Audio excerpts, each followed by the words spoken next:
If you have said to yourself, I should write that, or if someone has said to you, you should write that, then I'm talking to you because you need to write. And that's why you're tuned in to Why Write.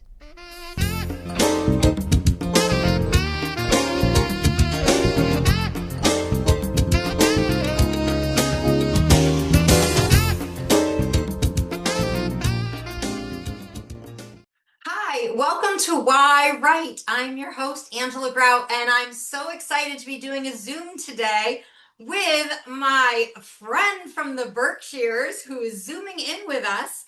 This is Jene Sais Quoi. And let me tell you about Jene. She is an internationally known artist, actress, model, fashion designer, and entrepreneur.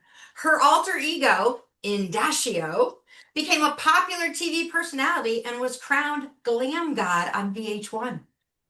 Indashio has made her mark as an unforgettable fashion icon, and she's dressed big name celebrities like Kim Kardashian and Nikki Hilton. How exciting is this? She has hosted shows on major networks and been featured in the Wall Street Journal and Access Hollywood and People magazine. But now she has evolved into her true authentic persona as Jene Sais Quoi. And she has published her memoir, This Little Light of Mine, to help others embrace their authentic selves. So I want to welcome into the Zoom studio, Jene Sais Quoi. Hi, how are you? Thank you so much for having me. Oh, I'm so happy that this worked out, that you could come on the show.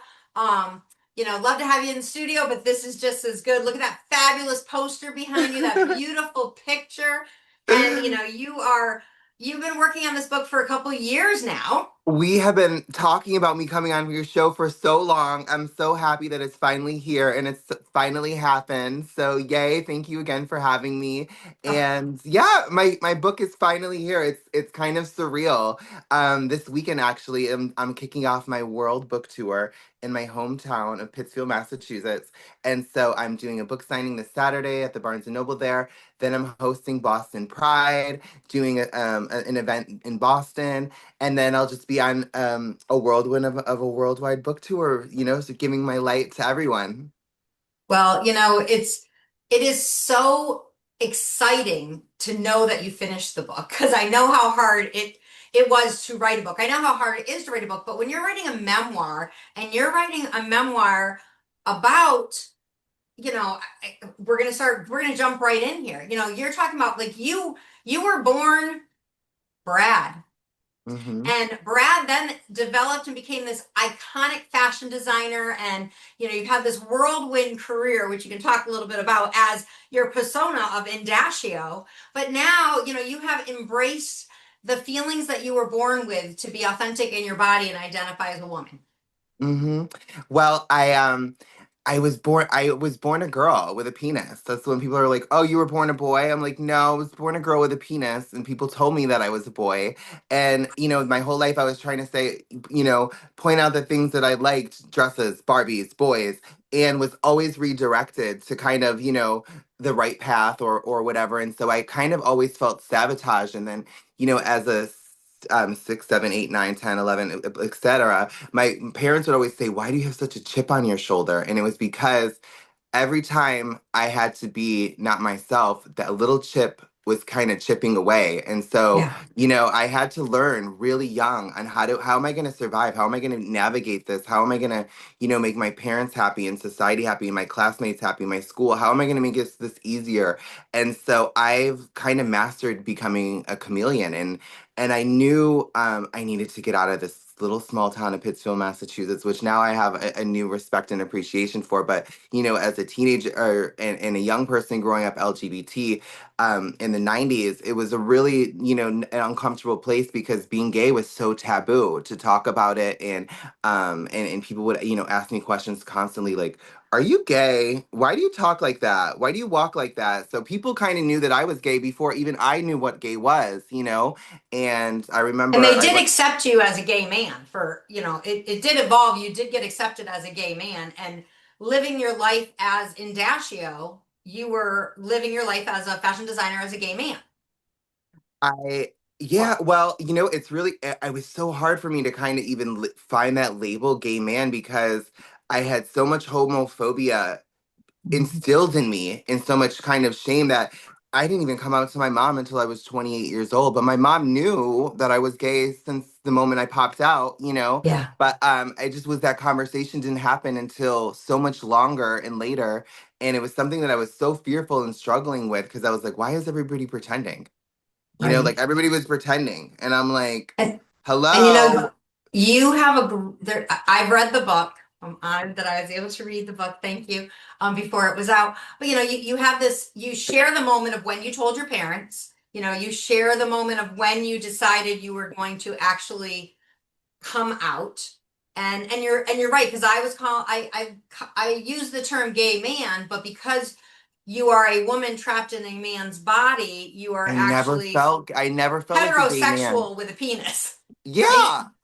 It was really weird. I never kind of identified that and it took me so long to even, wanting to be able to go to a pride parade because I never felt proud. I felt like ashamed. And so, now I'm so thankful that I'm able to kind of be Jene. So Indacio, I'm super grateful for because that was kind of my Clark Kent to my Superman that let Brad become Indacio and was able to do things, Brad could never go to, do a fashion show or create a collection or um, do all these things. Although he could, he thought he couldn't. And so Well, he did. Indacio, He did. he, He just he created the persona to do it through. exactly. So I'm so grateful for Indacio. He was kind of like, my fairy god, glam god, because I it was really able to kind of give me that bridge to become myself. And I remember in 2007, I watched a 2020 documentary on trans kids, and I just remember like thinking, oh my God, this is me. I was like, it kind of like shocked me. And I was it was profiling, parents with their kids, and their kid wanted to wear a dress and was obviously trans. And I just thought fashion saved me because I was able to use that outlet to dress other people. And then I was vicariously living through Kim Kardashian, vicariously living through my sister, everybody that I dressed. And now finally I get to be my own muse. And it's the best time in my life right now. And I'm so grateful for it. I know, and look at you, you're a hot blonde. Thanks. And because we're both identifying as women, I'm not gay, so I'm not going to date you. But now I'm feeling a little threatened because we might be going after the same type of guy. We were talking about that. We both like tall, dark, and handsome. Yeah, yeah, tall and dark, right? We like the dark hair. We like them to be taller than us. So yeah, just like Yes. having that type.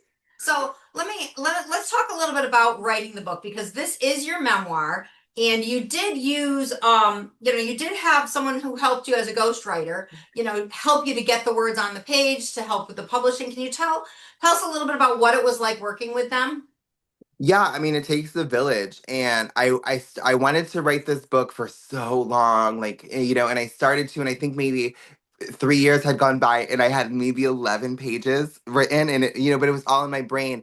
And somebody who I feel like has ADHD, I you kind of need that help, and so I hired a ghostwriter to help me, and she was absolutely amazing with a creative collaboration. That's what I love so much about being an artist is these making art and creative collaborations. And so Amy, she we did like 6 hours of interview over the period of a couple I was gonna months. say you did verbal interviews, so she was taking notes, and then she would turn and in written and pages to record you. it, yes. And then we put together kind of a book format, or an outline, and then we just kind of start. We just it just happened, and she really got my voice and my story and my message because I meditated on it and I prayed on it, and I'm really praying and hoping that this book, like sets the world on fire with my little light because it's not a memoir, it's a movement, and it's not my story, it's everybody's story, it's It everybody's. is true. It doesn't matter if you're LB, what I mean? Everyone needs to embrace their light. Everyone should show their light. And, it's definitely something, difficult to do. I mean, I know I struggled with it, not as a florist. As a florist, I was fine. I was comfortable in my little floral shop, playing with my flowers, talking to customers, sharing my stories verbally, but then putting them onto the page and then, coming out and becoming a public speaker, those are different identities that you have to embrace and say, how do I share this? How do I get this voice out there? And with the help of a ghostwriter, you were able to get your voice, get it out there. And then of course, you go through the whole editing process, which, I'm sure, especially with a ghostwriter, you're going back and forth with pages to make sure that it is authentic of, the what happened when you told your parents you're come out, what, the moment that you shared it with your partners and your friends. And then, even just like documenting the history of your journey, from Brad to Indashio to Jene. Yeah, it has been such a journey, and so I'm just so thankful to be here on this side of it, and I hope that my story inspires people to live their truth and authentically, and but most of all, just to unleash their inner superhero.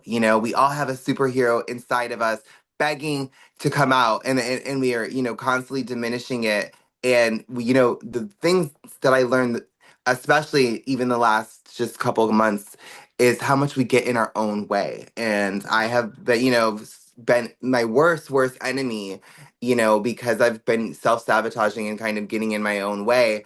And so, I think that, you just, better, you do better. And we're all on this journey together. And I hope that this book too can spark conversations for unity, because I think we're a lot more alike than we are different.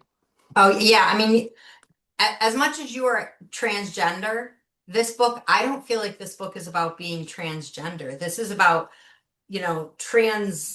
what's it called when you lift up, like Yes, just transcending. transcending. Thank you. It's more about transcending. And, the fact that, there's a poem called The Dash. I'm sure you've heard it. And a lot of people read it at funerals because it's like, you have your birthday and your death day, the years, and there's the dash in between. And what you do with your dash is embrace your authentic, and here I'm thinking just the name Indashio. Do you know what I mean? Like you have your birth and now it's like that started your whole dash to get you to where you're going, and oh, you're sideways now, but that's okay. I'm There you go. sorry. Oh, look at that. I mean, look, I wore sparkles today, like to try to match the sparkle on your You cover. look And absolutely gorgeous. I wish, I mean, people are going to buy this book, but I can't wait for them to buy it and feel the texture of the book. Let's talk about your cover.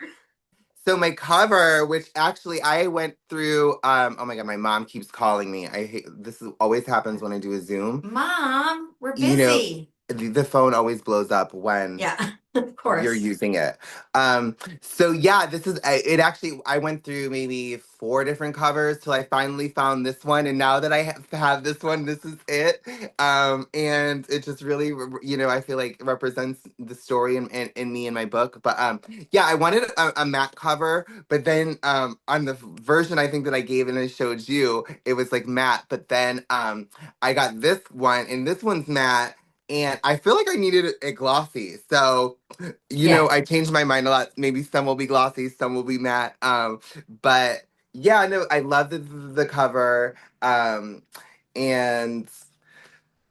I forgot actually who shot it. What Well, was I the just remember, name? when you were picking out your cover, we were talking about like the feel of the paper and the feel of the cover, and you like the matte print, and it almost had like a little leathery type pleathery feel to it, and then but then adding the color and the photo and the sparkles, and it just gave it such a boom. And I mean, and sort of fortunately but unfortunately, the first thing people see when they see a book is, we say don't judge a book by its cover. But Books we do get judged do. by their cover, as we know people do too. And in the transgender world, you can definitely identify as, with that. But it's like, here you created this, beautifully bound book. You went hardcover.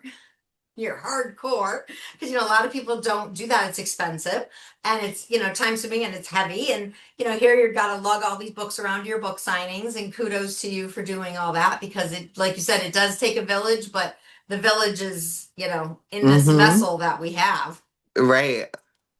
Um, yeah, no, I'm just so excited because at first I didn't want to be on the cover. I was like, because people do judge you by a cover, and I was like, maybe But it should just look, be about the story. But then, it just happened this way, and so I'm on the cover. It is my story. So now I love it. well, I'm obsessed with it, and I'm really Well, you excited. should be. I mean, that's the person that you've created. That's your authentic self. That's how you've always seen yourself, as this woman. So here you get to, I'm sorry, my timer is going off right now, and I'm like, oh my gosh, I don't want it to buzz.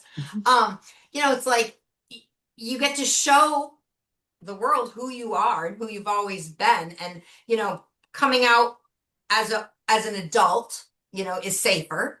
And, you can own who you are and not have, I'm going to say, not have as much judgment. How do you feel?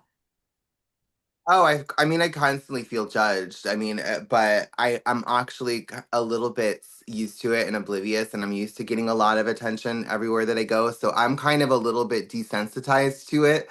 Okay. But I know if I go out with somebody maybe for the first time who's never, maybe gone out with me anywhere, they're like, everybody's staring at you, or so I'm used to I'm a little bit used to it. I love it. Well, If they don't stare, then I am like, why isn't yeah, you're anybody like, oh looking no, I'm at just a me? plain Jane. Nobody cares that, I'm embracing my authenticity. So, I mean, Yeah. again, it's great. It's wonderful that you wrote this book. Where can people get the book, This Little Light of Mine? You can get this little light of mine on my website, jsqworld.com, and your tickets to the Light Up the World tour. I'll be in Philadelphia on the 29th. I will be at the Hard Rock Cafe. I will be at the Beverly Center in Los Angeles on the 29th. Um, and go to my website for more tour dates. I'm really excited. You guys get it on Amazon, Barnes and Noble, wherever You know what, Janae, you finer really books it is. embrace this. And I think for writers who are out there who are trying to get their authentic voice and get their authentic story out, um, you're inspiring because I can say I've known you since when you started the book, and just knowing the process of writing it, finding your ghostwriter, getting the story on the page, editing all, putting it in a book, getting it published, and then turning around and turning it into the marketing aspect that needs to come from the author, and doing this book tour and making the plans to do that. I mean, these are things that, authors, when we're writing, we don't always consider that, what we have to do after the book is done. And, if you want people to read your story, that's what you got to do. So kudos to you for planning all this. And, geez, I'm ready to go on the road as your agent. So maybe I need to come out to Well, Philadelphia. kudos to you, Angela, because you have created such a huge, amazing platform for writers and to have conversations to inspire, other writers and so thank you and kudos to you for, you fostering all this creativity in literature. Thank you. Thank you. I appreciate that. I think it comes from, creating this ends up coming from my own curiosity. Like I'm so Hmm. curious of, what's that book about? Why did you write that book? I mean, of course, a lot of people are curious of, the man born thinking they're a woman or a woman born feeling like they're, there's the curiosity sake in that. And then there's the reality sake of, taking action. And your story is that. It Oh, is thank that. you. Well, I'm just so grateful that be here on your show, and I'm so grateful that you read my book, and I hope that this is the start of something really, really huge. Yeah, what else are you going to do? I mean, you're going to write another book, or I'm are you still definitely gonna write designing clothes? We want to know, are you this still a book. fashion This designer? book is just if anybody who really really knows me, I always like to leave people wanting more. So this is a page turner. It's super cinematic. It was made to be a TV movie or a series, and there will definitely be a part two. So I'm actually gonna be once the tour dies down, I'll start writing um the series of the next chapter. Yeah, I mean, because I would like to see this as a film. It would be Me a too. really Well, good I'm film. shopping it. I'm shopping it now. I'm talking to a couple studios. And so, yeah, so hopefully it will Yeah. be. And, for people to see the fashion designs that you have created, I mean, you've been to Europe, you've done the Paris fashion shows, or Fashion Week, right? Yeah, Okay. I walked in Paris Fashion Week last year or the year before, and it was such a dream come true. I felt so beautiful. Paris is just like New York. It's a city of dreams. It's so magical. I was there and I felt like I was on a movie set. And but yeah, no, I have a lot of great photos too in the book. I'll show you a couple here. This is Thank you, from thank one of you, my thank you. Oh, I collection. had that in my notes. Um, Show us some pictures because, yeah, yeah, some of my artwork. I was inspired by the movie The Danish Girl when I was transitioning, and so I started to celebrate me and paint me. And then, so I have some really great photos from the movie that I did, Ocean's 8, the wardrobe fitting, just kind of behind the scenes of my life. yeah, And I mean, it's a real memoir. And the pictures, I really wanted to bring it up because seeing pictures of like you as a child, seeing pictures of you as the fashion designer, seeing you, you know, where you are now, like it's such a visual story. well, Look this at is how her. This is who I cute. dedicated the book to. This little 4-year-old girl who just wanted a place in the world and just wanted to be herself and just wanted to be able to play Yeah. with Barbies and, wear a dress. And so I hope that, with all this rah-rah of people who don't know how to mind their fucking business, let people just live, let Yeah, people yeah, live yeah. and No. be I live. I always say I accept people who they are in the moment. I don't care how you identify. I don't care who you're sleeping with. I don't care what position you like the best. Like that's all for your own privacy type stuff. It's like just be who you are, embrace it. And I always say like as long as it's not harming you and it's not harming someone else, then it's good for the world. Well, I lived in New York for 20 years. And so, being a New Yorker, one of the things is I feel like the rule number one is mind your fucking business, mind your business. If it ain't your business, mind it. You know what I mean? Yeah. If it doesn't affect you, if they're not your kids, Yeah. mind your business. Okay. Like it's not your business. So, Yeah. yeah, but that's kind of my take on it. But Well, you are beautiful inside and out. I'm so glad that you're sharing your little light. I will definitely put the link to your website on this podcast so that people can click right on, go buy your book, find out about your book tour, go meet you in person.